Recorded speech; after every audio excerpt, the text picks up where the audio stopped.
আচ্ছা, 1 KG tilapia উৎপাদন করতে খরচ কত হয়? 1 কেজি তেলাপিয়া উৎপাদন করতে 120 টাকা খরচ হয়। অর্থাৎ পুকুরের লিজের খরচ, লেবার খরচ, পোনার দাম, খাদ্যের দাম, মেডিসিন খরচ, পানির বিল, বিদ্যুৎ বিল, সকল খরচ মিলায়, অর্থাৎ জাল খরচ থেকে শুরু করে সকল খরচ মিলায় 1 কেজি তেলাপিয়া উৎপাদন করতে 120 টাকা আপনাকে খরচ করতে হবে। অর্থাৎ বর্তমান সময়ে খাবার দাম বেড়ে গেছে, যার কারণে উৎপাদন ব্যয় কিন্তু একটু বেড়ে গেছে। আগে মোটামুটি দেখা যেত কি 60 টাকা 70 টাকা দিয়ে 1 কেজি তেলাপিয়া উৎপাদন করা যেত।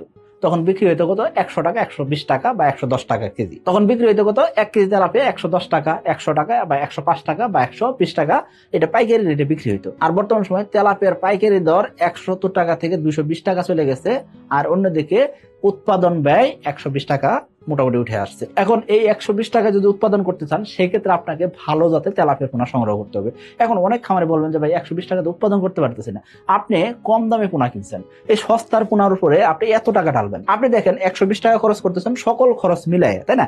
এখন হিসাব করেন যে এই 120 টাকার ভিতরে 4 থেকে 5 টাকার আপনি পোনা কিনছেন, আর বাদ বাকি যে খরচ সেটা কিন্তু এই পোনার উপরে আপনি ইনভেস্ট করছেন।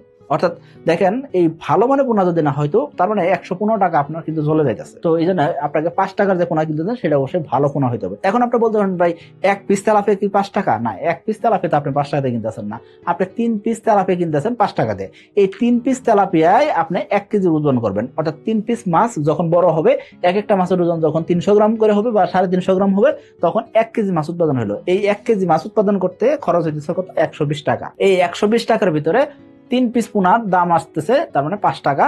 আর বাদ বাকি যে খরচ 115 টাকা, এই 115 টাকা আপনি কিন্তু এই যে লেবার খরচ, জাল খরচ, পানির বিল, বিদ্যুৎ বিল, পুকুর লিজ খরচ, আনুষঙ্গিক সকল খরচ মিলে আপনি করতেছেন।